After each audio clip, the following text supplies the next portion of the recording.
Bueno, compas, bienvenidos y bienvenidas a esta instancia que desde el SINTEP, en conjunto con la Facultad de Psicología, que están por ahí los compañeros, impulsamos con el compromiso de cuidar, pensar y fortalecer la salud mental de quienes sostenemos la tarea día a día.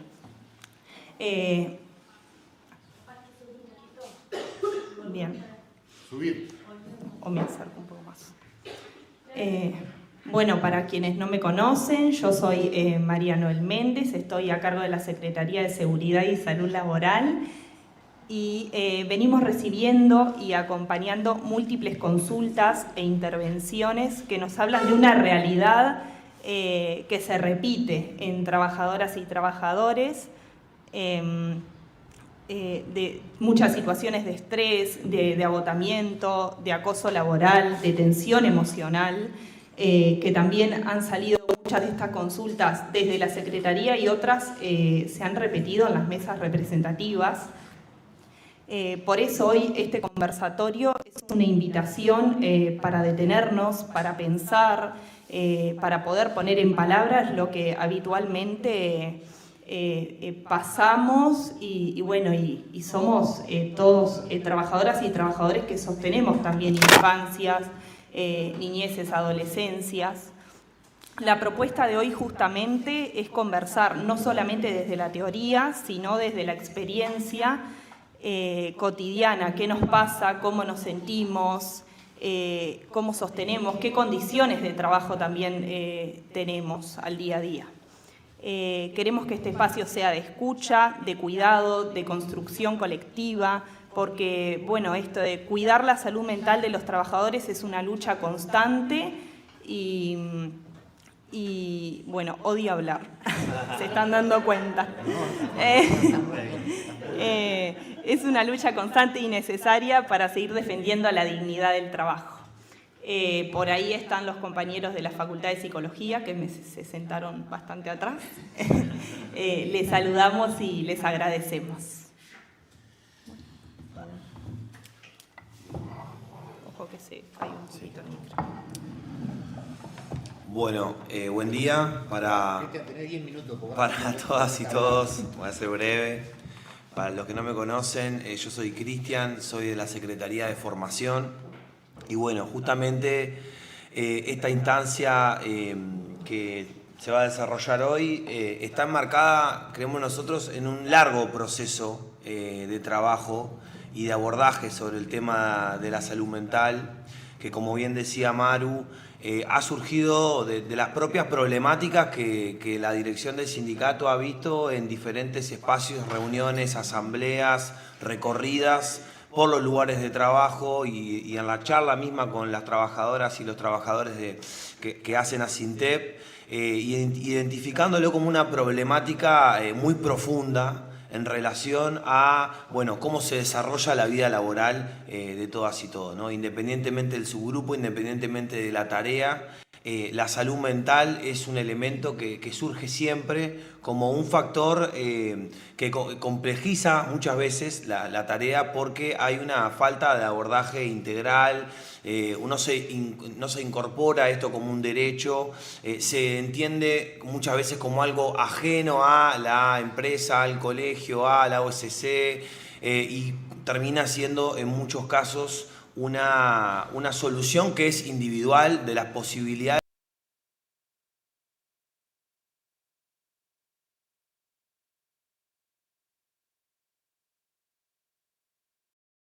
que pudiera sostener, acompañar esa situación tan tremenda y trágica que viven muchas compañeras, y desde ese momento el sindicato no ha parado de pensar y repensar cómo podemos conseguir y obtener derechos justamente que puedan brindarle protección, porque el sindicato también es una herramienta de protección, es un escudo de protección para situaciones que tienen que ver con este tipo de cuestiones. Así conseguimos también y creamos, no solo conseguimos, sino que creamos el protocolo de prevención al abuso y al acoso en el espacio de trabajo, que está directamente vinculado también a la salud mental, porque son cuestiones que afectan a el trabajo cotidiano, a la asistencia y al desarrollo mismo de la tarea del trabajador, del educador.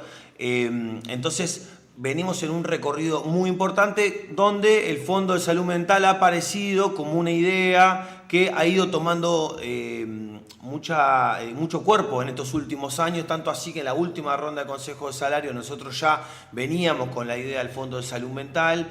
Y fue presentado, y bueno, más allá de que no lo conseguimos, este sindicato en general, una vez que toma una bandera, que toma una reivindicación, que además es respaldada y que es parte del sentir de los trabajadoras y los trabajadores, tratamos de seguir profundizando y seguir insistiendo con que esto es un derecho y es una necesidad. Y esto lo entendemos que es una necesidad porque la salud mental en nuestro país lamentablemente es un privilegio. Es decir, quienes trabajamos en 07, en enseñanza no formal, en los barrios, en zonas donde la precarización y la agudización de la pobreza, la descomposición social es tan fuerte, vemos que si un adolescente, una familia, un niño, una niña tiene alguna dificultad para poder ser y que tiene que ser intervenido desde un psicólogo, un psiquiatra o hacer un acompañamiento psicológico, es casi que es casi como rezarle a la Virgen María para ver si en algún momento puede tener algún espacio en alguna policlínica donde pueda coincidir con un psicólogo que además de ser en general demora mucho tiempo en atenderse, después hay que tener suerte también de que esa persona sea la misma que siga atendiendo y cómo se va a acompañar, y todas esas angustias y todos esos dramas son transferidos también a los trabajadores y las trabajadoras, que somos los que sostenemos esos espacios donde día a día nos enfrentamos a situaciones que son muy complejas, y esa dimensión de la tarea que nos hace tener un rol muy importante, significativo, porque somos los que estamos escuchando, somos los que estamos interviniendo, somos los que estamos articulando con algunos recursos que también están en la comunidad.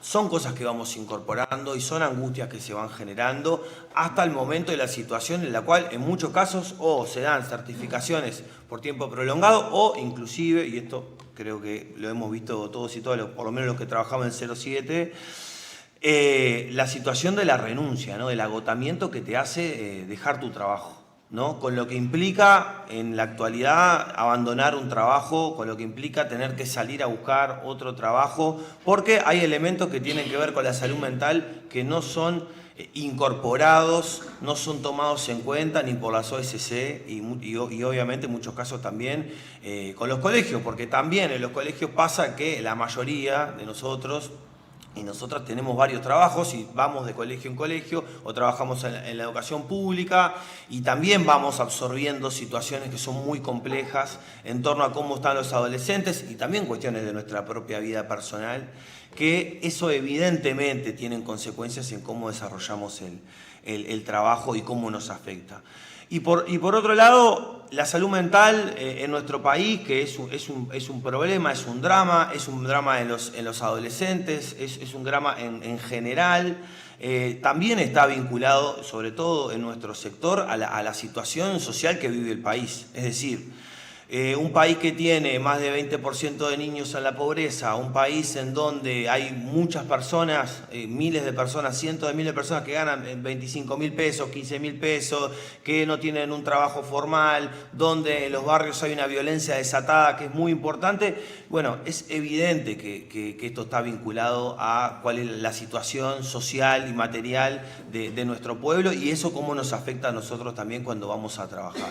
Entonces entendemos que la salud mental y el Fondo de Salud Mental es una necesidad, pero principalmente es un derecho y nos ha costado poder instalar también esta dimensión en las negociaciones colectivas, porque obviamente que las patronales esto lo ven como un gasto, ¿no? Evidentemente, si yo tengo que generar un fondo de salud mental, también implica tener que hacer un desembolso y perder rentabilidad, ganancia, porque evidentemente los trabajadores en esa lógica somos algo que se puede descartar, se puede desechar, y si mañana no estoy yo, viene otro, y así sucesivamente.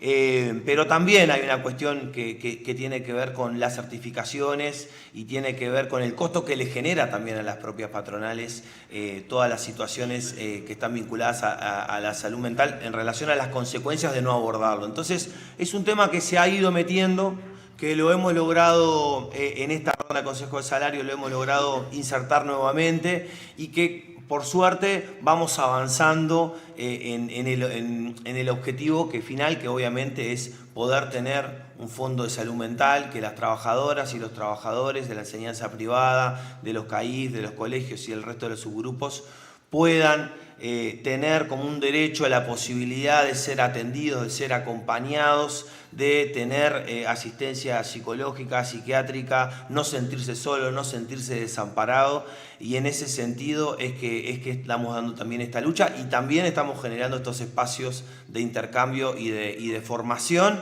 que no pensamos tampoco abandonarlos. Esto no es un tema que se va a quedar específicamente en el marco de la lucha por Consejo de Salario, sino que vamos a tratar de seguir sosteniendo también desde la formación espacios, ámbitos en donde podamos abordar temas vinculados a la salud mental y también a otras dificultades que se generan y consecuencias que tienen que ver con el trabajo. Entonces, nada, los invitamos a seguir participando en estas instancias. También, si hay ideas de talleres, actividades, cursos que ustedes entiendan que puedan ser buenas, que puedan servir, que puedan ser necesarias para poder compartir, obviamente que esta casa está abierta, y obviamente que también desde la Secretaría estamos para poder pensar juntos y juntas nuevas instancias de formación e intercambio con respecto a la salud mental y otras problemáticas que hacen al mundo del trabajo. Así que bueno, agradecer por haber venido, y obviamente esperamos verlos pronto. Le voy a pasar la palabra a Pablo de organización.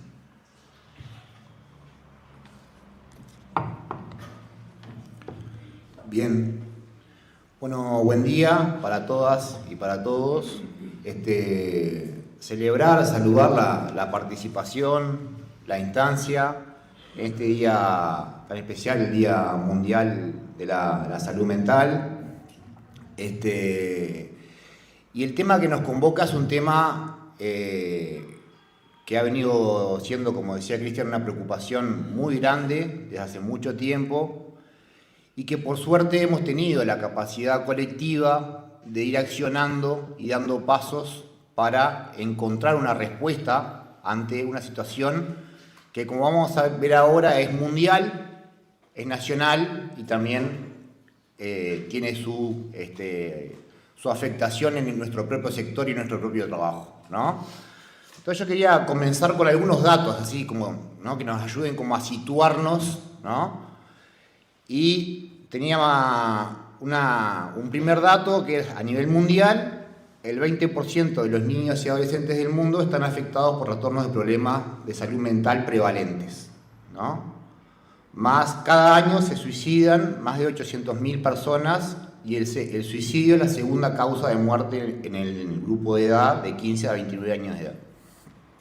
En Uruguay, y acá tuve que citar a nuestro presidente Yamandu Orsi, que dijo que el Uruguay es un país pradera con balcón al mar, un país donde los partidos políticos siempre están dispuestos a acordar soluciones nacionales a urgencias nacionales. Uruguay posee unas tasas de suicidio más altas en el mundo. ¿Dónde están esas verdes praderas? En un dato relevado del Ministerio de Salud Pública, 23,3, ¿no?, por cada 100.000 habitantes es la cifra que manejamos, la terrible cifra que manejamos de suicidio en Uruguay, que duplica las cifras latinoamericanas. ¿Dónde están esos grandes acuerdos político-partidarios para atender la salud mental? ¿Dónde están los acuerdos nacionales para atender urgencias nacionales? Son solo expresiones de deseo que no se materializan en un presupuesto nacional, porque no hay recursos y porque hay un agotamiento de los espacios para poder realmente atender estos derechos. Suicidios en Uruguay representaron la principal causa de muerte entre los uruguayos de entre 15 y 44 años. La franja etaria más afectada es la de los 25 a los 29 años. Hay un tema acá que es no menor, que ahora lo vamos a ver reflejado en nuestro propio sector, que es que la distribución de los suicidios es desigual porque el 80% son varones. Después tenemos que, bueno, la mayoría de los intentos de autoeliminación son realizados por mujeres y que también hay una diferencia sustantiva entre Montevideo y el interior. ¿Tá? Los datos de suicidio del interior duplican los datos de Montevideo. Y tenemos datos que son, la verdad, muy duros, como es, por ejemplo, los datos de 33. No sé si ahí están las compañeras de 33. 37,6 cada 100.000 habitantes. Estamos hablando de un promedio de América Latina de 9 y 33 tiene 37. Entonces, esto sin duda que es una realidad nacional, internacional, nacional, y también que tiene grandes repercusiones en nuestro sector y que nos desafía como colectivo a encontrar respuestas a estas situaciones. Y la primera es pedir presupuesto para la salud mental. La primera, que esas palabras tan rimbombantes en la ONU se materialicen en presupuesto. Último dato. Hay una tendencia de las conductas suicidas en edades cada vez más tempranas. Un estudio de la OELAR, ACE y ANEP. Entonces ahí entra la importancia de, bueno, los centros educativos, ¿no? ¿Qué rol podemos cumplir los docentes, las educadoras, para ser un actor que pueda promover la salud mental, incidir en que estos índices tan altos de suicidio puedan disminuir, torcerse, ¿no? Tenemos un partido que jugar ahí, tenemos un rol, somos parte de los actores que tienen que tener incidencia, ¿no? ¿Podemos hacerlo? Y bueno, sí, sin duda que sí, claro que sí. Porque muchas veces nosotros, los educadores, las educadoras, los docentes, somos quienes estamos ahí con los niños, con las niñas y quienes podemos sostener muchas veces, pero para eso tenemos que tener una capacidad de poder sostener. Tenemos que tener una formación y tenemos que tener una fortaleza y una disposición afectiva para poder sostener el dolor, la angustia y el malestar del otro o la otra. ¿Y nosotros estamos respaldados para hacer eso? ¿Tenemos los respaldos? ¿Tenemos la institucionalidad para decir, bueno, a ver, tenés este rol, podés incidir, tenés el respaldo? Lo vamos a ver. Ustedes ya saben la respuesta, pero ya lo vamos a ver. Miren antes de ir a esto, les decía otro dato más de la coyuntura. Nosotros estamos, como decía Cristian, peleando en Consejo de Salario el Fondo de Salud Mental y luchando contra la mercantilización de la educación, ¿no? De que no se nos tome a las trabajadoras y los trabajadores como una mercancía, ¿no? Porque hay veces que las instituciones parecen que pensar que somos una mercancía de cambio, ¿no? Vos servís, vos no servís, tengo baja matrícula, tengo que descartarte porque, ¿no? No puedo sostener esta cosa, vos tenés que hacer esto, si te rompés, bueno, salí que viene entre otro. Y no hay una atención a la parte humana de nuestra tarea, que es el diferencial de nuestra tarea, ya lo vamos a ver, ¿no? Entonces estamos en un contexto donde los vínculos, que son la herramienta fundamental para el abordaje de las situaciones de salud mental, cada vez están más banalizados, ¿no? Cada vez están más mediatizados por un sistema que nos lleva a mercantilizar todo. Ya no se nos venden productos, se nos venden estilos de vida, se nos venden imágenes, se nos venden formas de ser, se nos vende la inmediatez, se nos vende la falta de tolerancia y la frustración, Se nos vende la inteligencia artificial como un camino rápido para llegar a una respuesta rápida. Y en ese proceso está la educación. Y estamos los educadores y las educadoras y los docentes que decimos, pará que acá hay que mediatizar esto por el proceso efectivo del conocimiento. Y ese rol es determinante en los procesos de la vida, sin duda, de todos nosotros, que quizás podamos recordar a aquel docente, aquel referente que capaz que nos marcó en algún momento de la vida. Y eso no lo logró una mercancía, lo logró un ser humano y una sociedad cada vez más humana. Vamos contra todo un sistema que va, ¿no?, a contrapelo de esto. Los valores que se proponen son otros. Son una imagen vaciada de contenido. Un docente que es mercancía, una educación que es mercancía, unos colegios que son empresas. Y nosotros tenemos que empezar a contextualizar esto y a denunciarlo y a resaltar ahí el rol del educador, del docente, y cuál es nuestra tarea fundamental a la hora de construir la educación que queremos. Porque lejos de querer victimizarnos con esto, lo que estamos buscando es enunciar y denunciar las faltas que tiene el sistema para poder desarrollar una educación transformadora. Porque para eso estamos acá. No estamos para ser meros reproductores de un sistema, para generar mano de obra barata para que siga funcionando, para seguir alimentando los grandes capitales del 1% más rico. Estamos para generar momentos educativos que generen experiencias significantes para la vida de un otro, de una otra, que le permita desarrollar un conocimiento diferente, que le permita generar un proceso propio, particular, diferente, que no sea uno más del montón, sino que pueda desarrollarse desde donde quiera y generar en el centro educativo, en el centro de estudio, una experiencia que lo potencie en su desarrollo individual y propio, en el marco de un proceso más colectivo.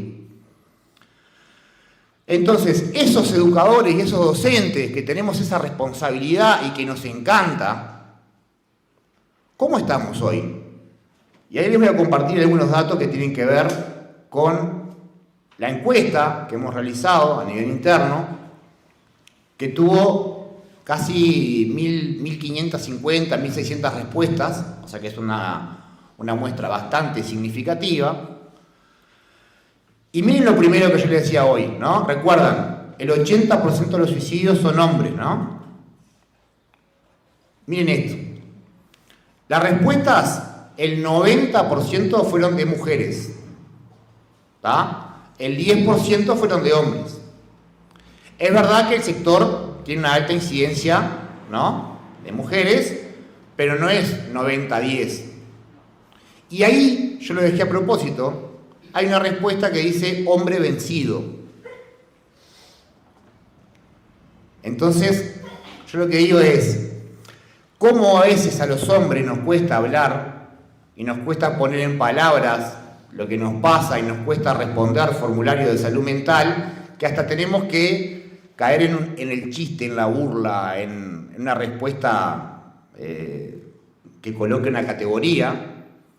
Y eso tiene que ver con cómo podemos abordar la salud mental y qué lugar le damos a la salud mental. Para mí esta respuesta fue significativa, capaz que ya estoy muy psicólogo, pero tiene que ver con, nosotros nunca nos había pasado de que en los formularios que hagamos haya una respuesta que apele a ¿no?, a este manejo. Y creo que es significativo, ¿no? Creo que da cuenta de cómo a veces los varones tenemos más dificultades para poder poner en palabras las cosas que nos pasan.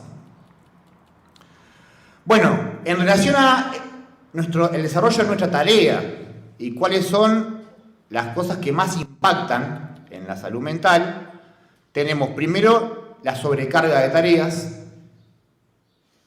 luego tenemos la falta de apoyo de los superiores, las direcciones, los cargos que están, digamos, a nivel más jerárquico. Luego tenemos las situaciones que atraviesan los estudiantes y las estudiantes y cómo eso nos afectan. Y por último está la falta de recursos. Entonces tenemos unos docentes que tienen un rol central que pueden ser promotores de salud, pero que están sobrecargados, que no tienen respaldo, que muchas veces no tienen recursos, y que en ese contexto nacional, internacional y del sector nos exige que podamos también tener la capacidad de intervenir. Otro dato importante. Bueno, ¿cómo se expresa esto en nosotras y nosotros, ¿no? ¿Qué repercusiones trae esta forma de funcionamiento de las instituciones educativas hoy? Bueno, lo primero, dice, la pregunta es, ¿ha presentado alguna manifestación psicológica, física, vinculada al desarrollo de la tarea? El estrés aparece como, ¿no?, tomando la delantera, la ansiedad, el enojo y la irritabilidad, las afectaciones del sueño, la depresión, el llanto, todas son expresiones de nuestro cuerpo atravesado por ese malestar del desarrollo de la tarea que no hemos podido procesar y que no sé si siempre se va a poder procesar, porque quizás hay algo de eso que tiene que ver con lo humano, con que uno no puede no angustiarse cuando conecta con una situación terrible. El día que nos pase eso, dejen de ser docentes, váyanse para su casa. Entonces, hay algo de endurecernos, pero sin perder la ternura jamás. Porque es la ternura y es ese acto de amor que es lo que nos coloca en el lugar de un diferencial para poder transformar las cosas en realidad. Si nosotros perdemos la ternura, perdemos la capacidad de empatizar con el otro, de ser un sostén del otro, para que el otro pueda depositar en nosotros algo que piensa que no tiene, que es la confianza de aprender, ¿está? Ahí nos tenemos que ir. Y muchas veces eso implica poner el cuerpo. Muchas veces eso implica estar dispuestas y dispuestos, y por eso tenemos que estar fuertes. Y por eso las herramientas colectivas son un camino, y en el último estudio que realizaban las compañeras sobre bienestar educativo, por lejos, lo que se resalta es que los equipos de trabajo y los procesos colectivos, como lo es esta instancia de hoy, son la principal fortaleza para que las trabajadoras y los trabajadores podamos manejar la salud mental y procesar las temáticas que vivimos. Entonces no podemos permitirnos estar solos y solas en un territorio que es tan estresante, que es tan violento, porque eso no lo podemos negar. Si nosotros bajamos una persiana, como nos decía el INAU, ¿no?, ante los tiroteos, cierren las cortinas y métase para adentro, vámonos para nuestra casa. Nosotros tenemos que enfrentar esa realidad, tenemos que tener la fortaleza de siempre apelar a dar ese plus que nos permita transformar e incidir en la vida del otro, hacer ese sostén que el otro pueda proyectar en nosotros. Bueno, él tiene un saber que yo no tengo hoy, ella tiene, ¿no?, tiene algo que yo no tengo y me ayuda a llegar ahí. Es un espejo que hace que yo sienta que hoy no puedo y mañana sí sienta que pueda. Y eso es para lo que estamos, ¿o no? Es para trascender y para generar ese acto diferencial, ese acto que tenga esa cosa que salga de la regla. No estamos para reproducir y para ser funcionales. No estamos para sostener un sistema que genere mano de obra barata. Estamos para generar experiencias únicas, para generar experiencias singulares. Y eso tiene que ver muchas veces con estar dispuestos a efectivamente tener la claridad para hacerlo y generar realmente un espacio cuidado de salud mental y educación para que el acto educativo transformador se pueda llevar adelante. Entonces tenemos que fortalecernos, tenemos que tener la capacidad de poner nuestro cuerpo y nuestro afecto, y eso lo tenemos que hacer de forma colectiva. Y ahí entra el sindicato como herramienta para impulsar estas transformaciones necesarias, y ahí viene el Fondo de Salud Mental para hacer una herramienta que nos dé las condiciones que necesitamos para nunca dejar de transformar el proceso, o querer transformar el proceso de alguna de las niñas, niños y gurises que estamos atravesando. Y ahí viene el fondo de salud mental. No va a ser la solución a todos los males, pero sí va a ser una respuesta colectiva, y sí depende de todas y de todos que lo logremos, y sí depende de que podamos ir paso a paso avanzando en nuestras reivindicaciones. ¿Y por qué el fondo? Miren esto. Porque cuando cualquiera de ustedes y de nosotros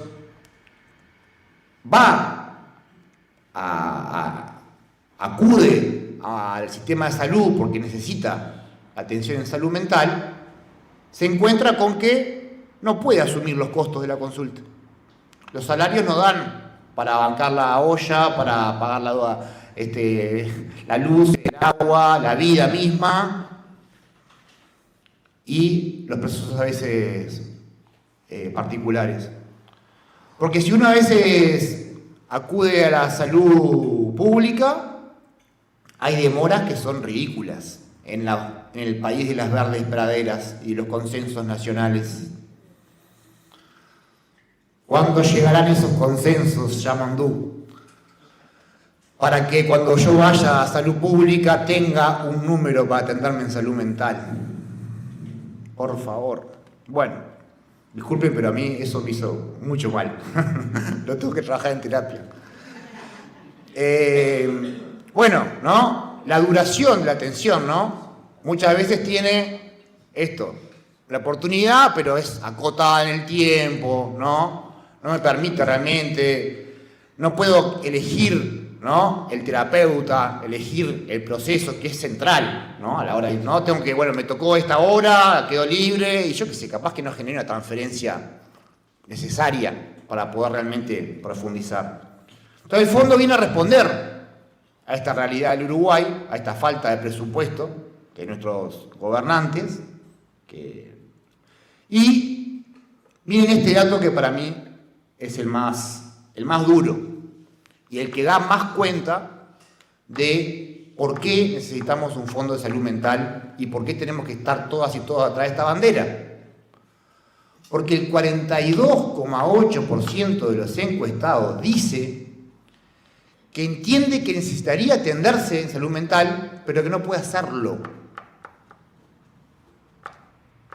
Es un derecho que no estamos pudiendo cumplir, compañeras y compañeros.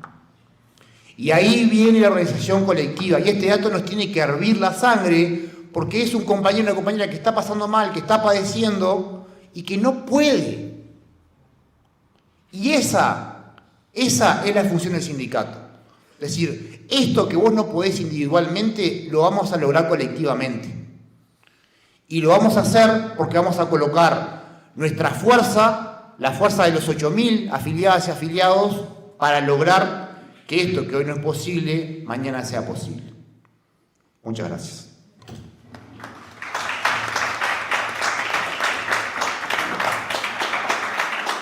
Invitamos a pasar a los compañeros de la facultad.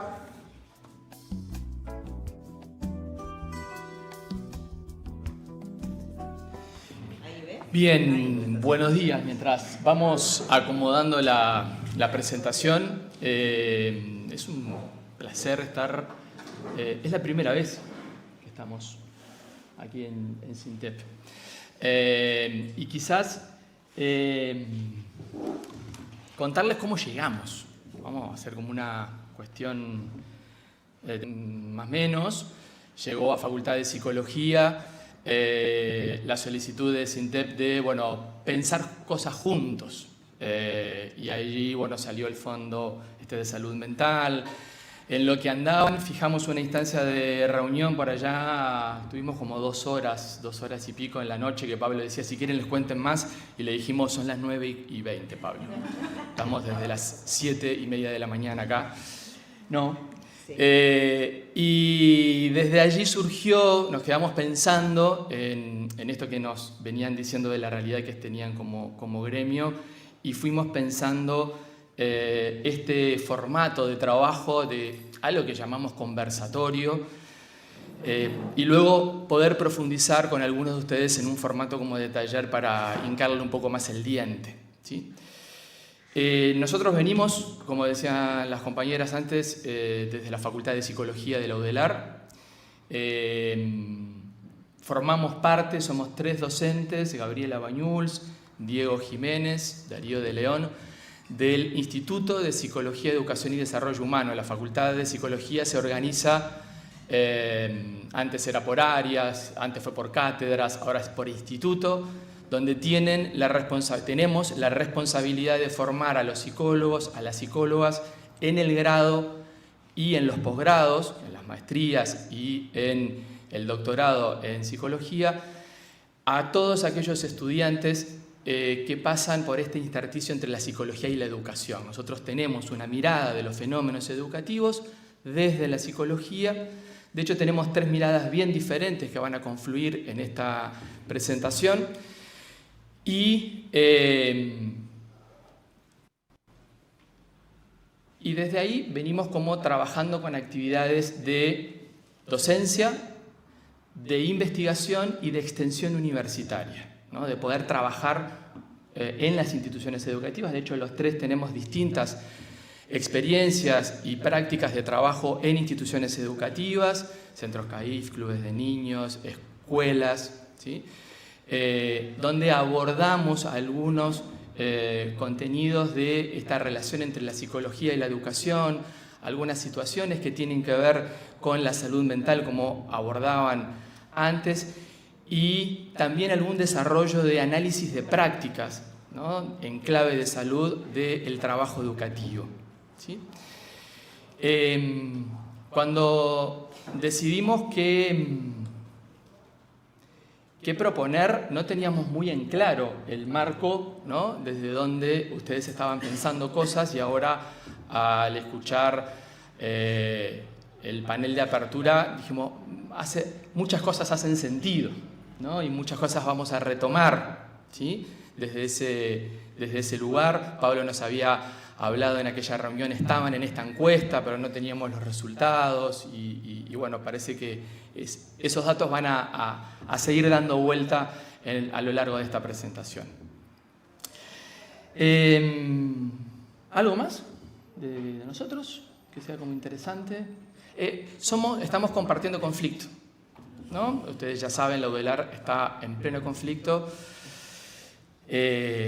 Compartimos algunas necesidades y nos diferenciamos en otras. Facultad de Psicología es el servicio universitario que tiene mayor demanda de estudiantes y peores condiciones y medio ambiente de trabajo. De hecho, con Diego tenemos en la facultad un espacio de extensión universitaria que se llama Bienestar Docente, del cual vienen maestras, maestros, educadores durante 8 semanas para poder hacer un análisis de práctica en clave de salud, y muchos compañeros de facultad nos decían, vos, está buenísima esa práctica, y nosotros que somos docentes universitarios, ¿no? Nos pasan cosas también. Y también eso nos hizo venir acá, ¿no? Porque compartimos luchas y porque compartimos algunos sentires, aunque tenemos enclaves como diferentes. Arrancamos entonces, y nos gustaría saber rápidamente, para tener una idea de cuál es el público con el que vamos a estar dialogando. Sabemos que hay gente de todo el país, ¿puede ser? ¿Se animan a levantar la mano los que vienen del norte del Río Negro? ¿Por dónde venís? Paysandú. Bien. ¿Viajaste en la mar? Bien, bien. ¿Al sur del Río Negro? Rápidamente por ahí, ¿por dónde andan? Ya gente que no levanta la mano, ¿de dónde viene? Sur del Río Negro, ¿qué departamentos? ¿De qué departamentos? La Valleja, 33. Colonia, Cerro Largo, San José. San José, bien. Canelones, Montevideo. Canelones, Montevideo, bien. Centro, ahí va, bien ahí. Bien, Durazno. Oeste, ¿hay alguien más? ¿Por dónde? Rocha de la Paloma. Y estás acá en este día hermoso. Brillante. Todos quieren. Hubiera estado bueno organizarlo allá en Rocha.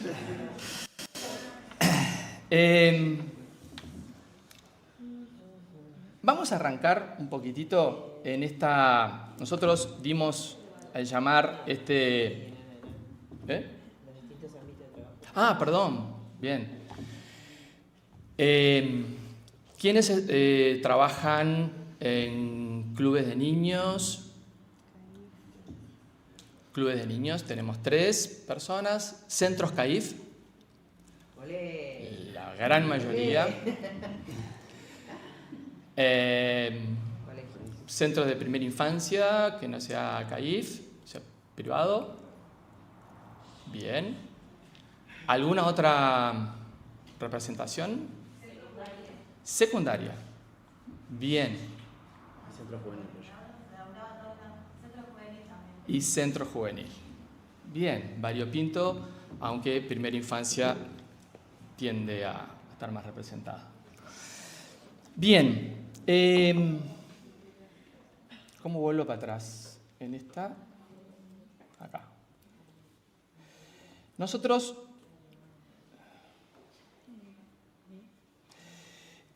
cuando pensamos esto, pensamos en este título, ¿no? El tema de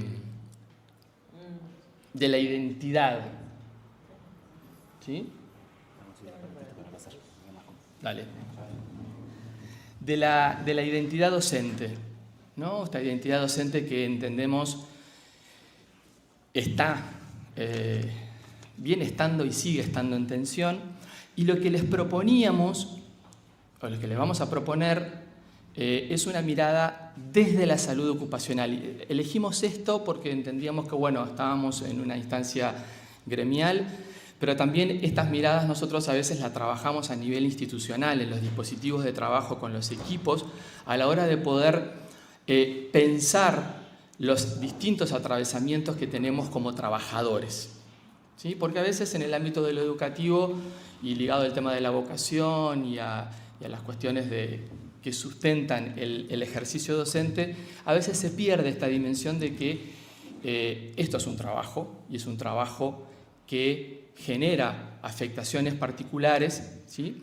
Y que de alguna manera es necesario como poder visualizarlas. Y ahí hay algunas cuestiones que tienen que ver con la dimensión emocional, que es una de las dimensiones que vamos a estar trabajando, porque también consideramos que es una de las dimensiones en el ejercicio docente más invisibilizadas, ¿no? Si lo pensamos desde la salud.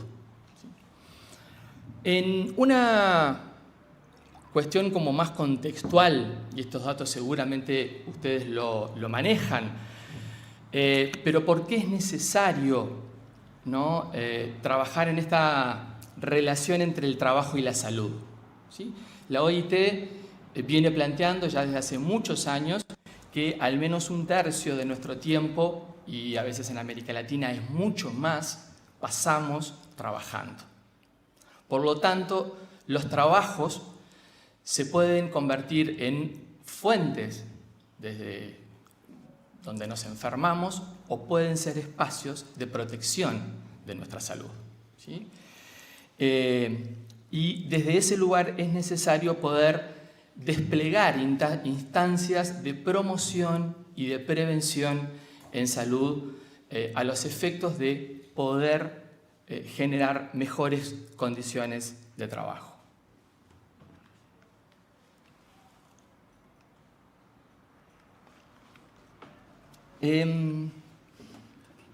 Sí anda, ¿no? Anda para un lado, para el otro no. Anda para un lado, es como...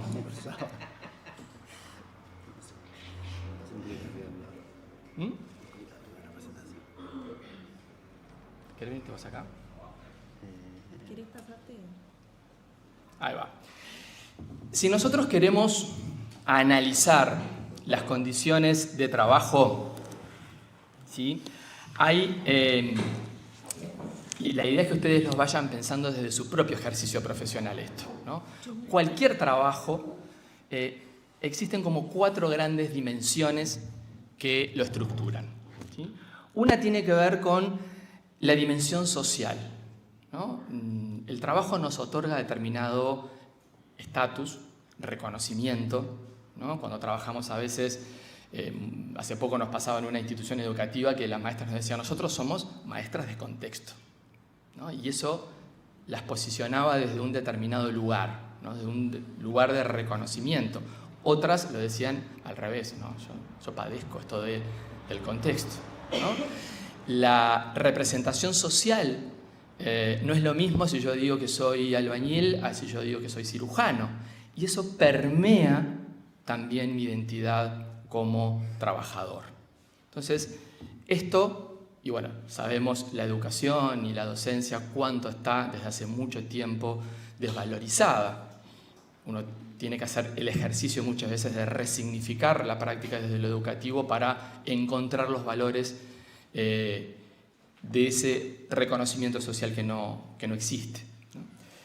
La otra dimensión para analizar el trabajo tiene que ver con la dimensión física. Y ustedes, que son muchas, trabajan en primera infancia o de 0 a 3, la dimensión ergonómica, ¿no? La gestión de la fuerza de trabajo es algo que tiene un impacto muy grande en la salud de las trabajadoras. Quienes trabajamos en primera infancia sabemos que tenemos que estar agachados, hablar a la altura de los gurises, ¿no? Nunca nos enseñaron cómo tenemos que hacer la gestión de cargar a un bebé, llevarlo, ¿no? Y a veces terminamos agotados y estamos bien, pero hay una dimensión física, ¿sí?, que no suele muchas veces estar contemplada en esta dimensión de lo que significa el trabajo, ¿sí? Todo trabajo también tiene una carga, todo trabajo vincular, como es el de la docencia, tiene una dimensión psíquica y emocional, ¿no? Y es esto de cuál es el nivel de satisfacción que mi trabajo me da, ¿no? ¿Qué capacidad tengo yo para poder transformar, incidir, crear, ¿no? Tiene que ver con esa dimensión más creativa que el trabajo, que todos los trabajos debieran de poder tener. Y hay una dimensión que estructura y como nos estructura como trabajadores, que tiene que ver con la organización del trabajo. ¿Cómo es que está organizada ese trabajo? ¿Cómo están organizadas las rutinas en ese centro CAIF? ¿Cómo están organizadas las rutinas en ese club de niños? ¿Cuánto tiempo tengo yo para muchas veces tomar un mate, tomar un té y no tener contacto con los gurises? Porque necesito tener, ¿no?, de alguna manera una conversación adulta a veces, ¿sí? Estas 4 dimensiones son como universales, pero que en definitiva nos permiten pensar los distintos niveles de afectación que el trabajo puede tener, ¿no? Particularmente nosotros lo que queríamos hacer énfasis en esta primera parte, para ir de lo macro a luego ir bajando un poquitito más a las experiencias docentes, es en este enfoque de las condiciones y medio ambiente de trabajo, ¿sí? En la década, es un concepto que aparece recién en la década del 80. Nefa es un economista argentino sobre el cual se han hecho muchas formaciones en sindicatos, muchas intervenciones a nivel estatal en América Latina. Él introduce esta noción de condiciones y medio ambiente de trabajo como una respuesta a la humanización del trabajo, ¿no? Y a decir, gente, si estamos mal, no es por una situación individual, es porque además, o junto con, estamos en una profesión y en un trabajo que no tiene algunas cuestiones organizacionales, materiales, psicosociales que nos permiten mantenernos en salud.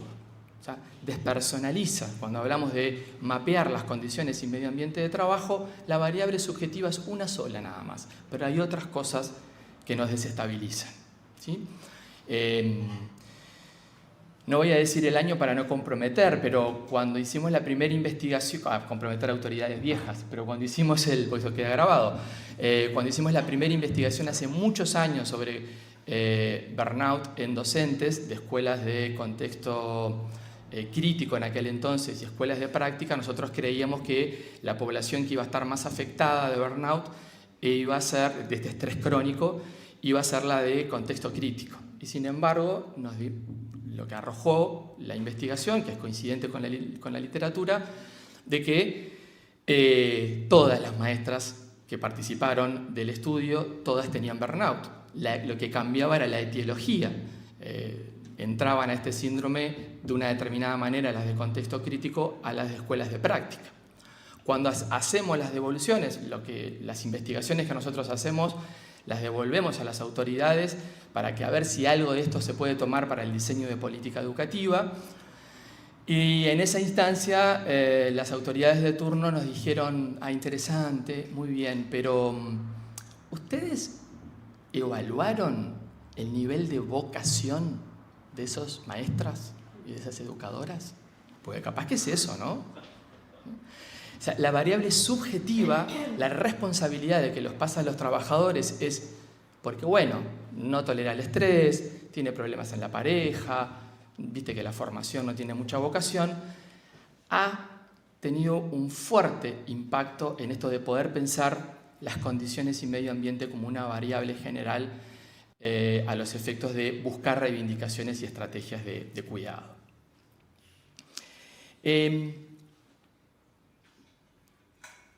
Vamos a esta directamente. Nosotros decidimos trabajar, si ustedes leen los dos estudios a nivel nacional con muestra representativa que se tienen sobre las condiciones y medio ambiente de trabajo y de los factores de riesgo en el ejercicio de la docencia, es decir, qué es lo que le pasa a los trabajadores de la educación, son del Instituto Nacional de Evaluación Educativa del año 2021 o 2020, 2020, y un estudio reciente que lo hace Cindy Mels desde la Universidad, desde la Católica, también con muestra representativa, en donde toma algunos de estos elementos para poder preguntarle a los trabajadores, a los docentes, y tratar de ver cuáles son esos factores de riesgo que también los podemos pensar cuando se dan como factores protectores de nuestro trabajo, ¿sí? Y acá de vuelta es la invitación a poder ustedes ir pensando en sus propios trabajos, en sus propias instituciones, cómo se dan estos factores, si son de protección o si son de riesgo. Uno de los factores de riesgo tiene que ver con la demanda psicológica y el esfuerzo requerido para hacer una actividad, ¿no? Tiene que ver con el ritmo, con la intensidad, con esa sensación de, bueno, yo nunca llego a tiempo a las cosas, ¿no? Tengo que pensar en la planificación, tengo que pensar en este chiquilín. Nos dicen muchas las maestras en los trabajos de cuidado que tenemos en las instituciones o en las investigaciones, yo no puedo dejar de ser educadora o no puedo dejar de ser maestra. Estoy siempre con la túnica puesta o siempre pudiendo pensar, ¿no? Eso genera un impacto como factor de riesgo en la salud muy fuerte, ¿no? Porque uno no es trabajador las 24 horas del día, ¿sí? Pero forma parte de un sistema educativo y de unas demandas que muchas veces nos los exigen, ¿sí? El otro de riesgo tiene que ver con las exigencias emocionales. Lo decía Pablo, creo, recién, y a lo que va a trabajar Diego ahora nomás. No podemos pensar el ejercicio docente como una práctica neutra. Eso no existe, ¿no? Estamos interpelados por las vivencias y las situaciones que viven los gurises. Pero también estamos interpelados por las emociones displacenteras que nos generan algunos gurises. Y eso no se habla. No todas las educadoras ni todos los maestros quieren a todos los niños. Hay niños que nos despiertan en nosotros determinadas vivencias y esa disonancia emocional, esto de siento una cosa pero tengo que hacer otra, es fuertísima, ¿no? Por eso esto que dice ahí de controlar las emociones, de poder dejarlas de lado o esconderla, es una estrategia que se echa a mano, pero no es la más saludable, ¿no? Y sin embargo eso existe y se da. Lo tercero, y esto vaya si ustedes lo han vivido y lo están viviendo, pero el año pasado con la reforma educativa mucho más, los conflictos éticos o de valores, ¿no? Es decir, el sufrimiento por tener que hacer cosas de las cuales no estoy de acuerdo, ¿no? Y en estos estudios del INED y fundamentalmente este último de Sindimel salía este factor de riesgo muy alto en la población de maestros y educadores por la exigencia de me obligan a planificar de una manera que yo no estoy de acuerdo, me obligan a evaluar con indicadores que no estoy de acuerdo, ¿no? Entonces ahí hay un conflicto que atraviesa. Y los últimos tres, hay muchos más factores de riesgos o protectores, ¿no? Todo esto lo pensémoslo en las dos caras, ¿no? Si yo tengo la posibilidad de poder planificar como yo me siento cómodo y lo comparto con otros, es un factor protector, ¿sí? También lo traía Pablo o lo traía a la mesa al inicio, ¿no? Un factor de protección o un factor de riesgo tiene que ver con las relaciones sociales en el trabajo, las horizontales, el equipo y las relaciones verticales. Y acá sí, la literatura es concluyente, todas las investigaciones que se han hecho a nivel internacional y local lo que revelan es que si logramos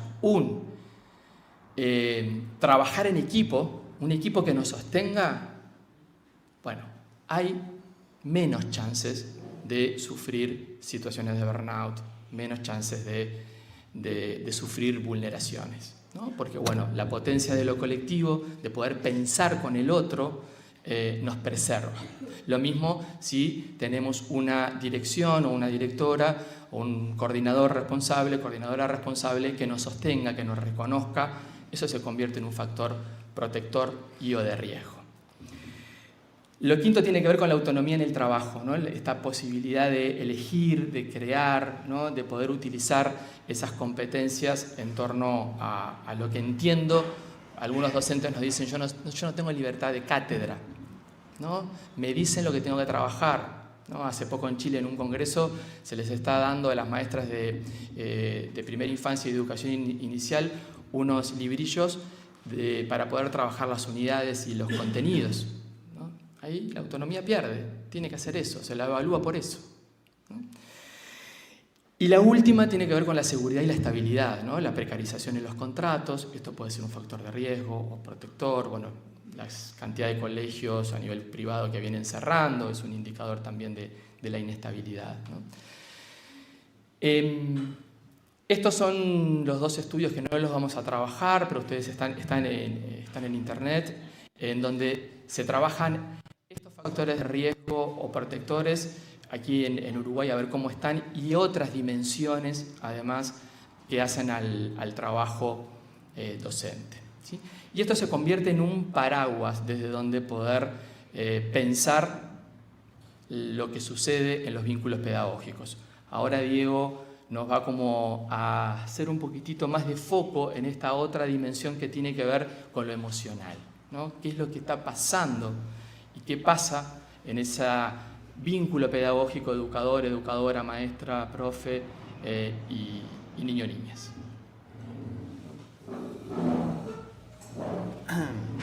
Bien, bueno, retomo entonces para hacer un énfasis en esto de las emociones. Cuando entran en la educación, ¿desde qué lugar entran y para qué nos permiten pensar o reflexionar? Tomando insumos que son de parte de una investigación de tesis de maestría que presenté recientemente. La idea es poder compartir con ustedes algo de esos hallazgos, que a su vez también se nutren de mi recorrido profesional, tanto en esto que decía Darío, en la Facultad de Psicología y en las prácticas que venimos desarrollando, como trabajador de CAIF, Club de Niños, vinculado a la educación también, que de alguna manera esos atravesamientos dan sentido también a estos resultados y a esta posición desde la que parten para analizar los conceptos educativos.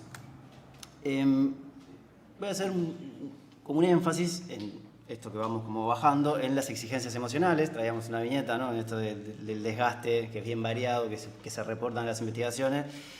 ¿Qué nos ha entendido Manolito? Le pregunto a la maestra, desde marzo hasta ahora, nada, en este sentido de la sensación de frustración que a veces acarrea la tarea docente, la tarea socioeducativa. Sigo la línea de Darío. Desde la psicología ocupacional sabemos que las demandas emocionales son parte constitutiva del rol del educador, del docente, y pueden ser un riesgo psicosocial emergente. En este sentido, que haya una demanda emocional como parte constitutiva de la tarea no quiere decir que esa demanda tenga que ser una sobrecarga. De eso dependen otros factores y una mirada más estructural, que la idea es poder dar cuenta un poco de eso en este ratito. Haciendo de nuevo énfasis en los estudios del Instituto Nacional de Evaluación Educativa, sabemos que la sobrecarga cognitiva, cuantitativa, emocional, la disonancia emocional, esto que decía Darío, son reportes que las docentes relevan de su práctica, que entienden que son situaciones que atraviesan, y a su vez, si empezamos a mirar con un poco más, haciendo un poco más de zoom de quiénes son, sabemos que son maestras de educación inicial y primaria, que comparten a veces el anclaje laboral en esto de la múltiple inserción en educación formal y no formal, que trabajan en contextos de vulnerabilidad social, en escuelas del programa Aprender, como se le dice ahora, antes escuelas de contexto crítico, que además tienen tareas de cuidado. Se habla ahí de la doble presencia, además de hacerme responsable de mis tareas laborales, tengo tareas que en simultáneo me tengo que ocupar de cuidados en mi casa, referido a los hijos y también a otras situaciones de cuidado. Entonces ahí tenemos una primer mirada sobre quiénes son aquellas personas que reportan hoy en el ámbito de la educación mayor desgaste, como para poder empezar a pensar de qué manera trabajar y de qué propuestas poder hacer. Cuando hablamos de emociones en la educación tenemos algunos riesgos. Entiendo yo que en general los riesgos son con la simplificación. Esto es algo que necesariamente se necesita de ver de manera compleja. La manera compleja implica verlo desde múltiples dimensiones que se entrecruzan en la realidad concreta con la que nosotros trabajamos.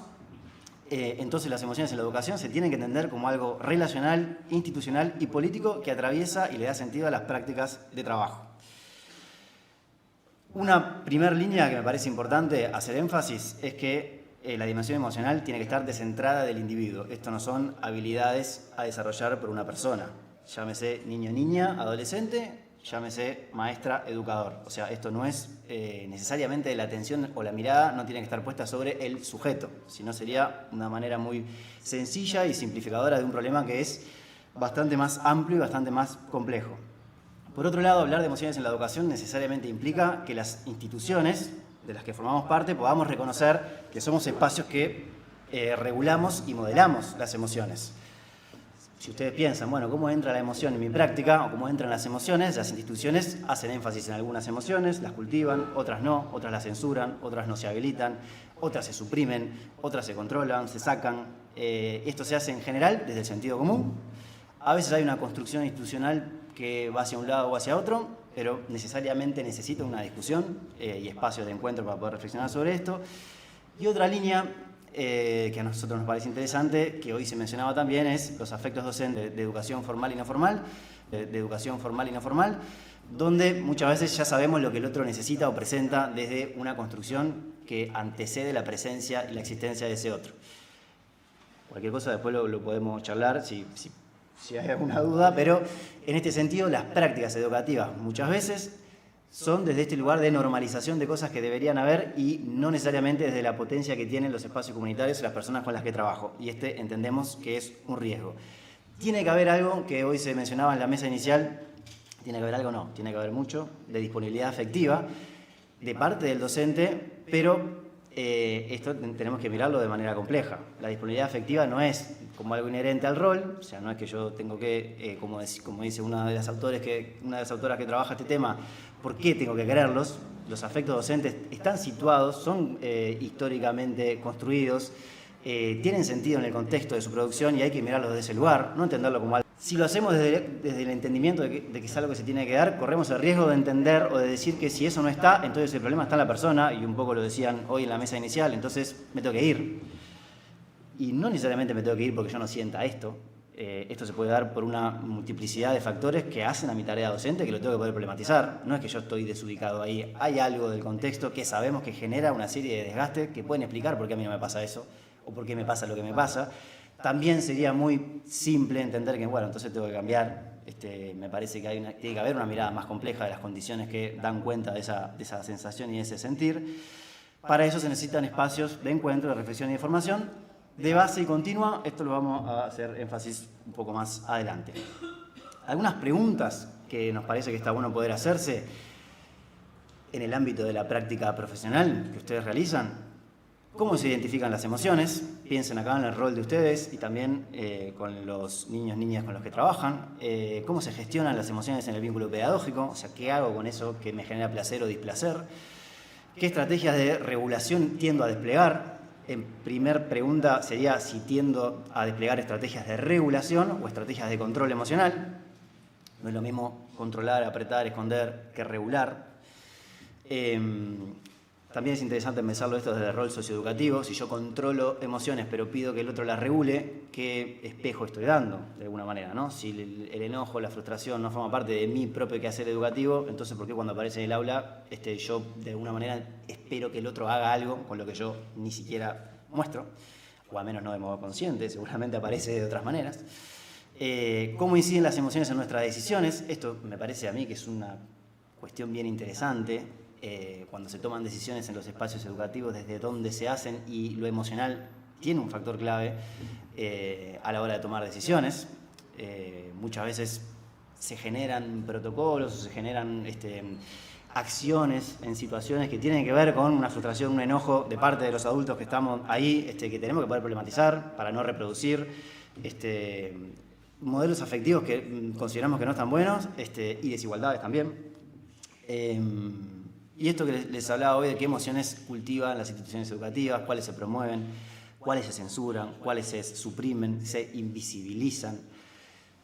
Podríamos pensar cuáles emociones se entienden, que si yo le pregunto a un niño qué emociones está bien sentir en la escuela, seguramente diga algunas y no otras.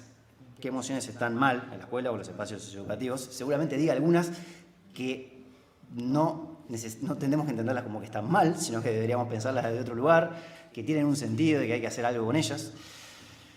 Sobre esto que les decía hoy de la tesis de maestría, algunos sentidos, formas y efectos que tienen modos de circular lo afectivo en los espacios educativos. Traía algunos como para poder problematizar. Aparece esta tensión entre, si bien se entiende que lo emocional tiene un sentido transversal en la práctica y también tiene algunos contenidos específicos, seguimos pensando, o siguen pensando las maestras que participan de esta investigación, que hay algo del desarrollo del individuo. O sea, acá la mirada es en que identifiques, que expreses y que regules emociones. Eso principalmente es lo que nos interesa trabajar de lo emocional en los espacios socioeducativos, y esto es bastante más amplio. Aparece la emoción como una afectividad estratégica, o sea, yo en realidad tengo que dar cuenta de las emociones y de regularlas y trabajar esto con los gurises, porque en realidad yo lo que necesito es otra cosa. Por ejemplo, que se dispongan a escucharme. Entonces, si yo no trabajo esto, no consigo la disposición que necesito para el aprendizaje, para que estén en este espacio, para que se motiven acá. Entonces, no es que yo entiendo que esto es algo importante para el desarrollo del sujeto, sino que tiene que ver con, es algo importante porque yo no puedo dar clase, o no puedo estar en este espacio, o no consigo que me escuchen. Por otro lado, y también se mencionó hoy al inicio en la mesa, la afectividad habilitante, y me engancho con esto que aparece abajo de como carencia cultural y social. Los niños, niñas y adolescentes, sobre todo en determinados contextos de vulnerabilidad social, se entiende de parte de los educadores que eso no está presente en sus familias, en sus contextos comunitarios, y entonces el espacio educativo tiene el privilegio de dar la palabra y de darle voz a esos gurises y a esas historias, con el riesgo de que el educador sienta que tiene la responsabilidad de transformar esa vida, y la única responsabilidad, y es el único actor en ese contexto que tiene esa responsabilidad, cuando, si lo pensamos de un modo complejo, no depende únicamente, sí claramente tiene un lugar y tiene una incidencia, pero no depende únicamente de ese rol. Si lo pensamos así, cuando pensemos en las estrategias, vamos a pensar en una cosa que en realidad es más compleja, o en un factor de algo más complejo. Tiene que haber otras instituciones, tiene que haber profesiones diversas que le den sentido a esto. Y otra cuestión interesante, que hoy hablaban de la formación en este sentido, las maestras en general reportan que son las participantes de este estudio, que el abordaje de las emociones es intuitivo, voy viendo qué pasa, emergen cosas, entonces yo ahí voy como apagando incendios con lo emocional. A medida que voy pasando años, voy como adquiriendo herramientas que nutren este quehacer educativo, pero si no, en realidad no. La formación de base no la trae, tampoco hay formación continua que me permita pensar en esto. Entonces es un saber hacer que voy adquiriendo de la práctica si me interesa. Entonces, dicen algunos actores, esto adorna aleatoriamente a algunos docentes que tienen ciertos compromisos y a otros no. Y no debería, desde un compromiso ético, político, reflexivo de la inclusión de las emociones en lo educativo, no debería quedar sujeto a esa cuestión aleatoria. Y con eso... ¿Me toca? Sí. Pásame el micrófono. Yo miro acá y vos me pasás las diapositivas. Dale. ¿Te parece?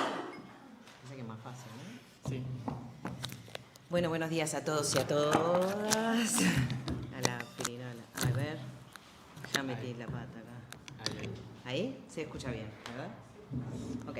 Bueno, ahora vamos a hacer este movimiento así de apertura y luego volvemos a la cosa más sintética.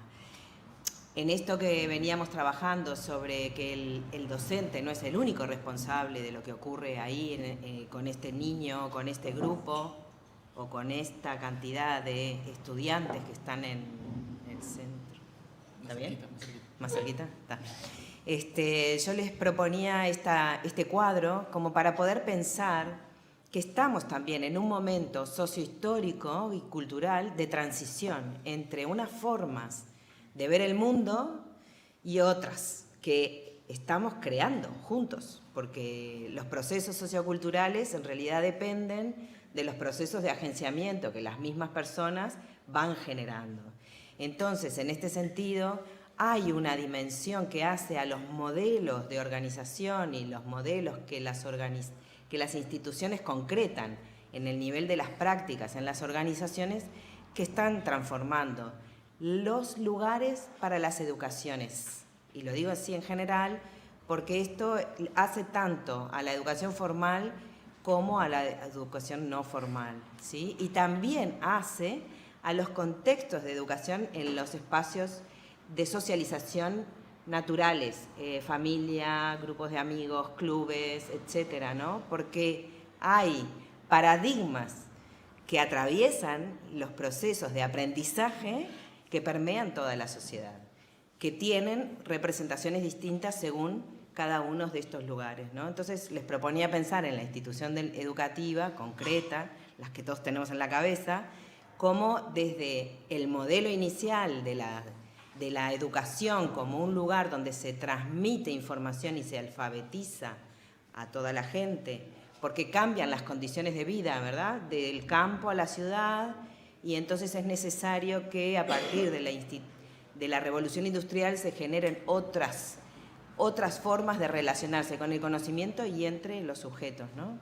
Entonces, bueno, a mí esta forma de pensar cómo desde la sociedad moderna a la sociedad de la información y el conocimiento, donde estamos hoy, vemos paradigmas que cambian, me parece que es muy representativa, ¿no? Entonces, esta idea de componer al individuo como un individuo de la ciudadanía, asociado a la lógica de la construcción de los estados nacionales de derecho, ¿verdad?, no tiene nada que ver, o es una cosa bastante distinta a lo que estamos asistiendo hoy como la construcción de sujetos de la mediación en relación a los dispositivos digitales, ¿verdad? Entonces, pensar en el individuo, piensen en las lógicas de derecho, ¿no? El individuo, ¿cómo es que se dice?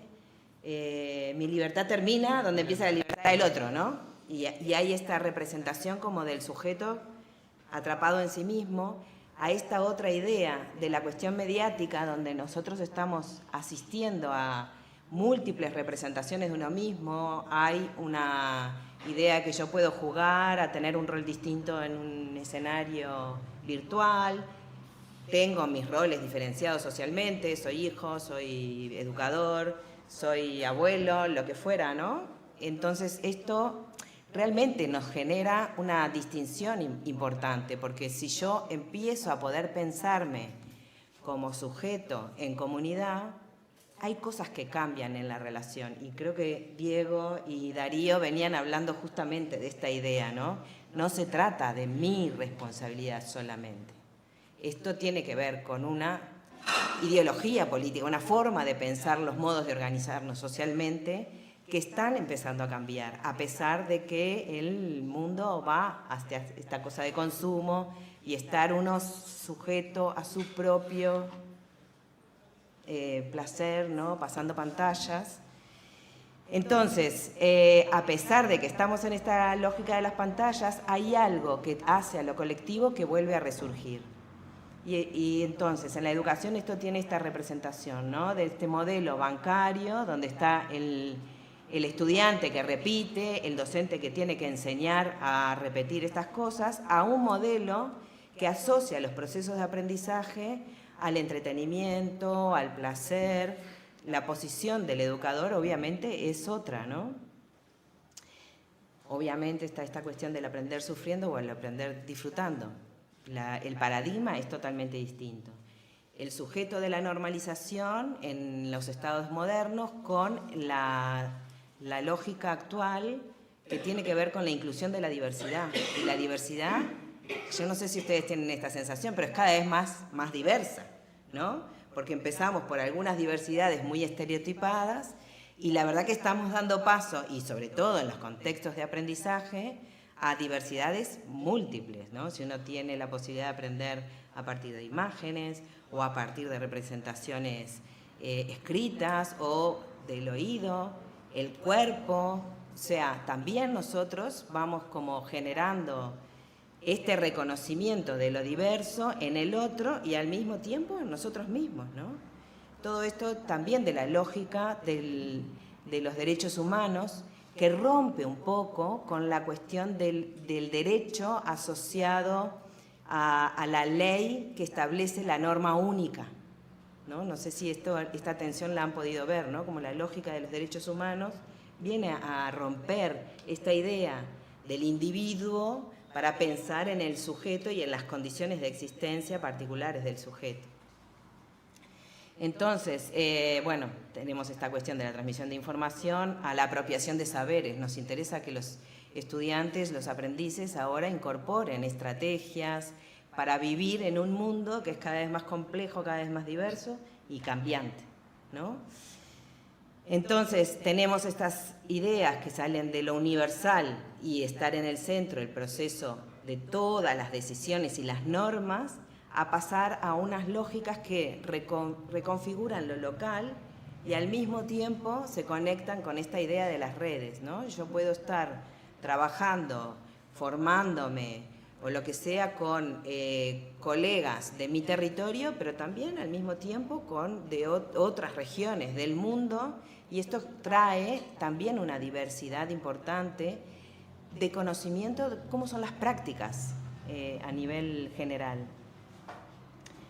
Obviamente hay un ejercicio del poder reproducción en los estados centrales y un poder de potencia si nos ponemos a pensar en la lógica de lo local y la posibilidad de trabajar con lo común. Y bueno, y esto también me parece que es una cosa muy interesante que nos está pasando, ¿no? Tenemos las fronteras políticas, geográficas, como siempre, pero al mismo tiempo pensamos en la cuestión ecológica más global. Y con respecto al conocimiento, la verdad es que las fronteras entre las disciplinas y las fronteras del conocimiento asociado a lo local y el conocimiento global están dialogando de una manera que nos están permitiendo interrogar algunas certezas que nos organizaban la vida, ¿no? Y nos está pasando a todos. Y todos somos parte de estas construcciones que vamos haciendo. Entonces, bueno, esta tensión es particular, ¿no? Que tiene que ver con los desarrollos tecnológicos y los tecnopedagógicos. Una cuestión es utilizar las tecnologías para la vida cotidiana y los usos sociales alimentados por el consumo, y otra cosa es pensar en los desarrollos digitales asociados a las prácticas pedagógicas, es decir, con un sentido y una intencionalidad bien direccionada que refiere a lo que cada sociedad entiende que debe ser transmitido, y esto es una negociación colectiva, ¿no? Pero que tiene un sentido y que necesita además un tiempo para poder pensar estas prácticas, esta incorporación a la práctica pedagógica y un aprendizaje que el propio desarrollo digital no facilita, ¿no? Porque esto va rápido y esto cambió y otra vez y ahora tenés esta otra aplicación y cómo la uso y cómo... Sin embargo, si uno va a trabajar en la inclusión de las tecnologías, ahora estamos prácticamente muy concentrados en el tema de la inteligencia artificial, ¿no? Hay que parar y hay que pensar y hay que valorar, hay que discutir con el otro los sentidos que tiene incorporar estas herramientas que en mucha dimensión pueden ampliar muchísimo las prácticas, pero en otros sentidos pueden generar simples reproducciones de consumo, ¿no? Entonces, entre la velocidad de la tecnología y la velocidad de los procesos psíquicos hay una diferencia importante. En la enseñanza, lo que necesitamos es parar para pensar, parar para encontrar sentidos y generar instancias de conocimiento con los otros, ¿no? Entonces, en este marco, bueno, ¿cuál es la organización de la educación en la sociedad de la información? Con todos estos cambios que van viniendo, ¿no? Esto también es un factor estresante para pensar las lógicas de trabajo, ¿no? Y el espacio en el que estamos. Porque venimos de esta modalidad como que somos vocacionales, somos la segunda madre, sean hombres o mujeres, no importa eso, ¿no? Es lo que se espera, la educación tiene que hacerlo todo, bueno, un momento de detención porque hay una negociación de paradigmas en la sociedad en general que requiere que desde la educación lo pensemos específicamente, ¿no? Entonces, hay una crítica que nos atraviesa a todos respecto al centralismo en la educación. Esto tiene que ver cómo son las instituciones, cómo se organizan, y la recuperación de espacios locales, con sentido local, en función de lo que ocurre en el contexto en el que se desarrolla la práctica y por lo tanto los usuarios o los estudiantes o como ustedes quieran llamarle, a los que asisten a los centros en los que trabajan, son diversos en función de lo local y las necesidades de sus propios núcleos familiares también, ¿no? Entonces, esto para nosotros en Uruguay es un desafío importante.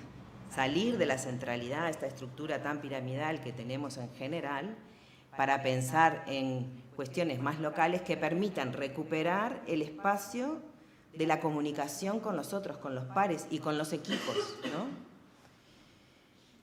Luego, yo encontré en mis investigaciones, así acá como mis colegas, trabajando en educación, un problema central en el diálogo que se establece entre la dimensión técnica, o sea, los sujetos de la educación que saben de educación, y la dimensión política. Y justamente, ¿no? Ustedes están ahora trabajando por conseguir recursos para un fondo de salud mental, y esto tiene que ver con el esfuerzo que desde los técnicos hay que hacer para que en la dimensión política se visibilicen las especificidades y los problemas, ¿no? Al mismo tiempo, los políticos se creen que las saben todas, y no es así. Entonces aquí hay un problema que también es un problema institucional, que es el reconocimiento entre estos dos actores sociales, políticos y éticos, mutuamente. Porque los técnicos de la educación también nos cuesta entender que los políticos son los que toman las decisiones. Le restamos valor, muchas veces en la medida en que toman decisiones que no nos gustan, le restamos valor a ese lugar, ¿no? Sin embargo, yo creo que otra forma de ver esta relación es la posibilidad de reconocerse mutuamente como sujetos que operan en la realidad con miradas distintas que tienen que poder dialogar. El político tiene que poder entender las razones de los técnicos y los técnicos también la de los políticos. Y ahí se genera un diálogo distinto. Voy a seguir porque si no se va muy largo, ¿no? Estas son algunas referencias para poder pensar en esta dimensión. Me imagino que conocen bastante a Perrenot. ¿Lo conocen? No. Vale. Perrenot Es un teórico de la educación, obviamente, que hace mucho viene trabajando en esta idea de generar procesos de formación básica para los docentes en el desarrollo del docente reflexivo.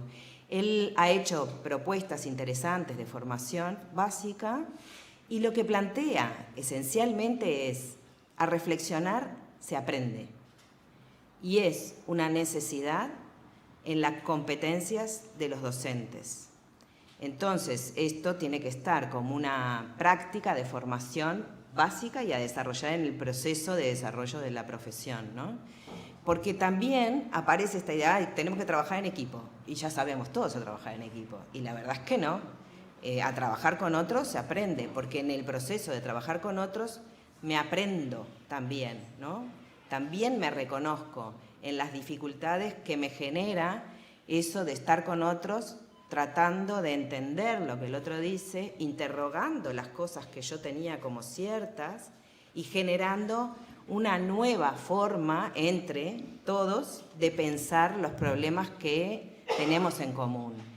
Entonces, darle lugar, fíjense cómo voy viniendo en esta cosa de hay que hacer espacio, hay que parar, hay que pensar, detenernos, porque los procesos de reflexión que nos permiten tomar decisiones de las que nos podemos hacer cargo y son oportunas para las necesidades que tenemos delante, requieren parar, requieren silencio, dirían otros, ¿no? Pero requiere poder pensar y tener la posibilidad de cambiar, y para eso hay que darse tiempo, no es tan fácil.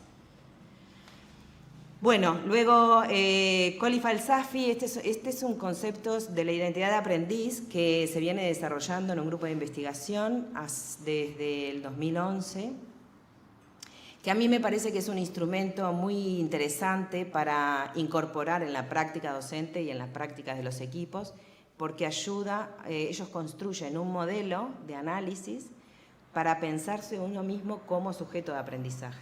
Y esto a su vez nos permite, si podemos hacer este análisis sobre uno mismo, nos permite también reconocer en el otro algunas dimensiones que pueden ser similares a las características que yo tengo o diferentes, pero entenderlas.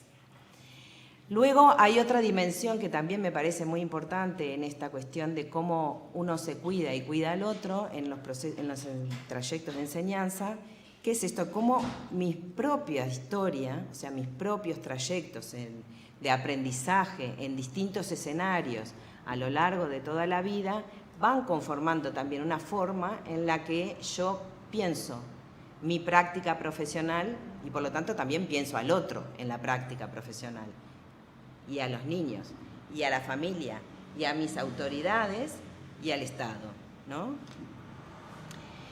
Y por último, quería traerles también este otro concepto que tiene que ver con las comunidades profesionales de aprendizaje que desarrolla Wenger, que también me parece que tiene mucho que ver con esto de los factores de cuidado de los que hablan mis compañeros, porque lo que plantea es, uno puede reconocer comunidades de aprendizaje, comunidades de trabajo, comunidades de pares, comunidades profesionales, claro, porque son gente que habla más o menos el mismo idioma, comparte códigos comunicacionales, se reconoce como siendo parte de una práctica, se entienden, tienen una historia desde la que se reconocen.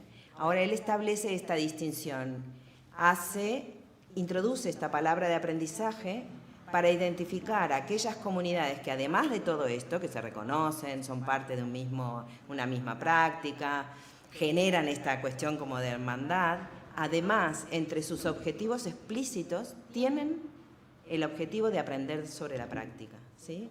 Entonces, para pensar en los espacios de trabajo, en la educación, y pensar los equipos, esta propuesta de pensar los equipos como comunidades profesionales de aprendizaje sobre la propia práctica, a mí me parece que trae una dimensión interesante porque nos obliga, ¿no?, de alguna manera a ser explícitos con relación al tiempo que le damos a la posibilidad de pensarnos y pensarnos en la práctica.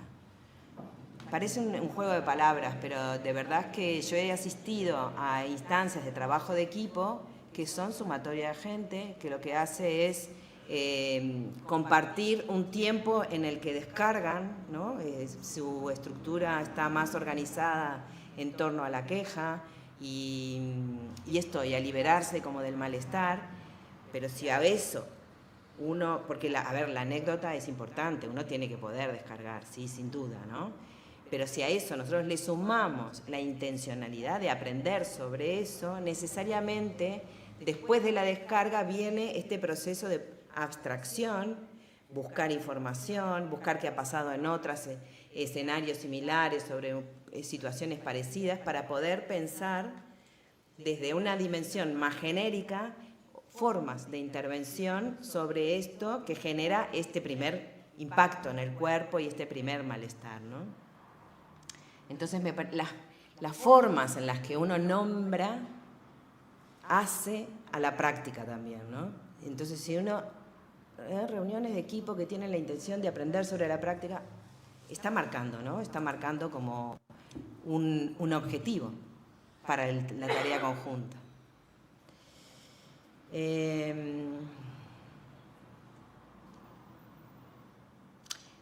Vale, voy a pasar directamente a esto último. La recuperación del espacio como aprendiz para el docente en estos tiempos de transformación de los que venimos hablando, a mí me parece que es necesariamente un factor de protección. Es súper importante, ¿no? Entonces, les queríamos mostrar el modelo de análisis sobre cómo las personas construyen los sentidos sobre sí mismos como sujetos de aprendizaje. Fíjense que yo dejé de hablar de individuo, ¿no? Y pasé a hablar de persona y sujeto. ¿Por qué? Porque estoy pensando que nos construimos mutuamente. Estoy trabajando, obviamente, desde una perspectiva socioconstructivista. Esto quiere decir que siempre el otro tiene un lugar en la relación con lo que yo voy haciendo, ¿no?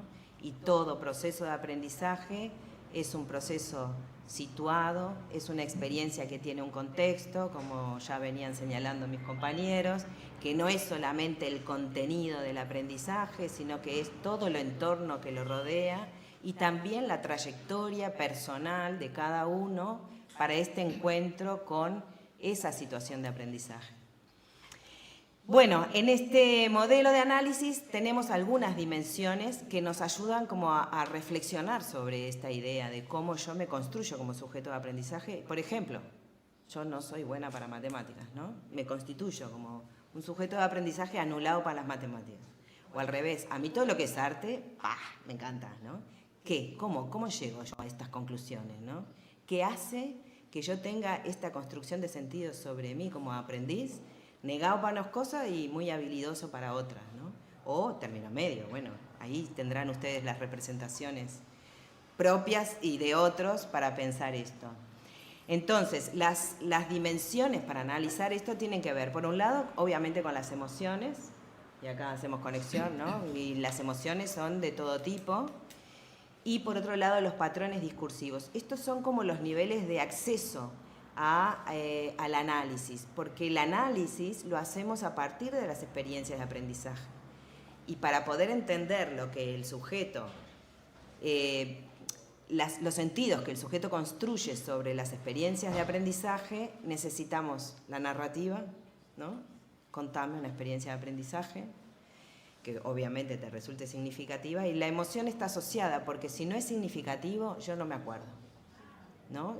Piensen ustedes en su propia trayectoria de aprendizaje, los años que han pasado en instituciones educativas y cuántas experiencias de aprendizaje así podrían reconocer como que los marcaron, que las recuerdan, que vuelven a ellas y las resignifican a lo largo de su vida. Seguramente no son muchas, ¿no? Pero sí tuvieron esta cuestión de una emoción importante, negativa, positiva, no necesariamente son positivas, ¿no? Que me hace recordar esto, ¿no? Entonces, básicamente, primero escuchar cómo me hablo, cómo me soy hablada, cómo habla el otro y cómo viene esta emoción, ¿no? Esto que decían ustedes, es que no hay forma, es así.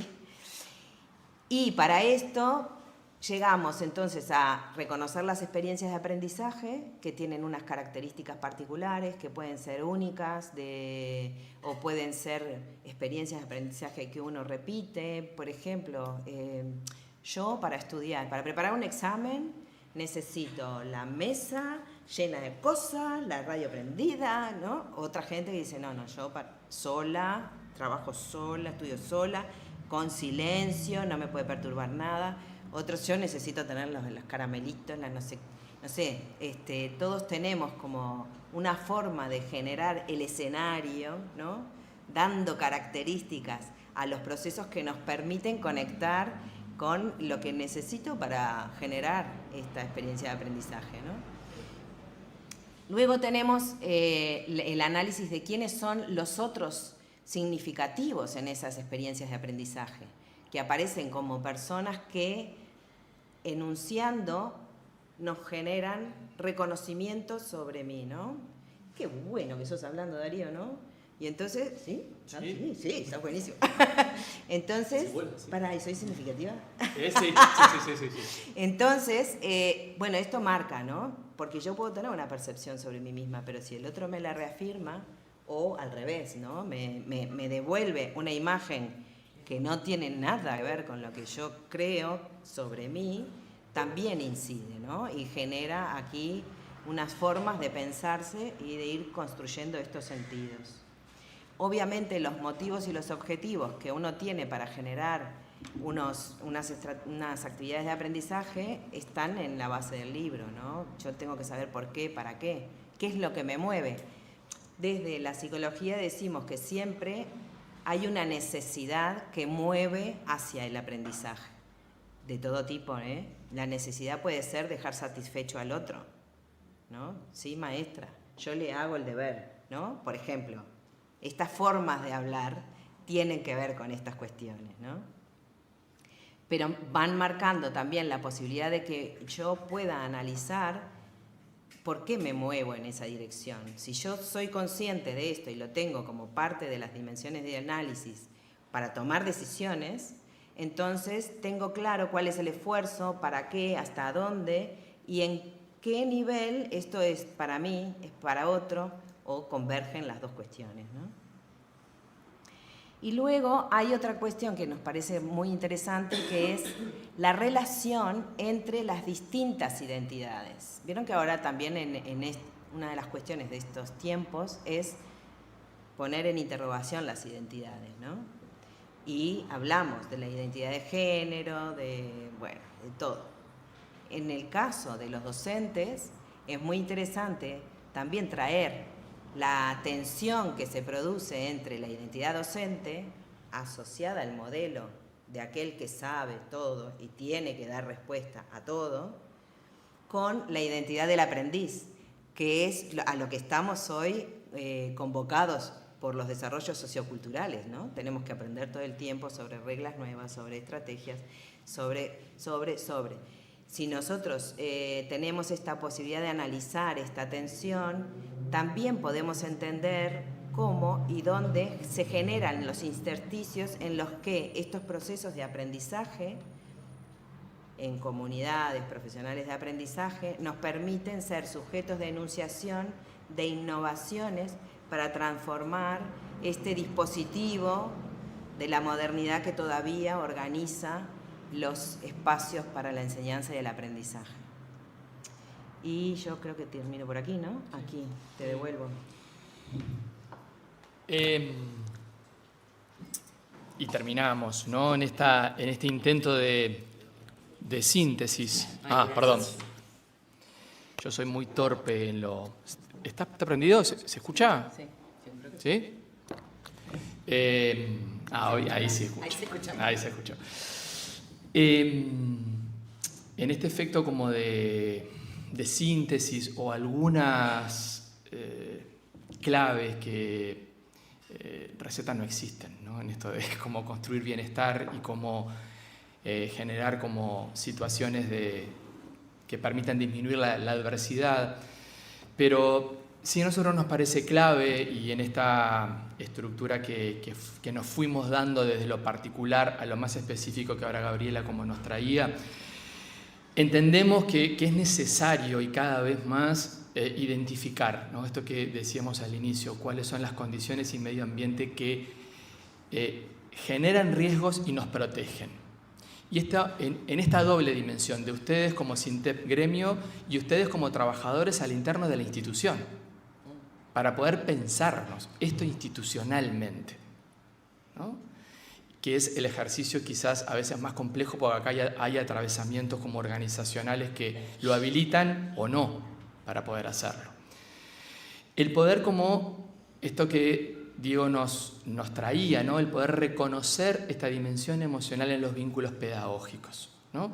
Nosotros hemos acompañado colectivos docentes en salas de escuelas de tiempo completo, donde la directora muy hábilmente decía, bueno, fulanita está desbordada con este gurí, ¿no?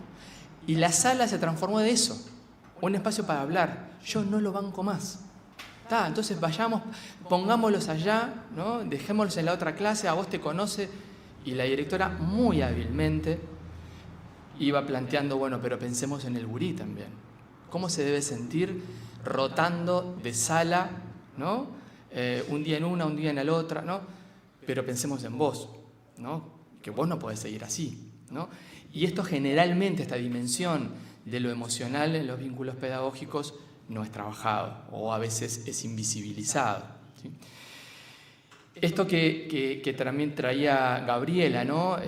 Y lo hacíamos mención también en los factores protectores, promover la generación de espacios participativos, ¿sí? Ustedes son trabajadores que de alguna manera están acá porque se sienten parte de algo y que están de alguna manera generando mecanismos de transformación, ¿no?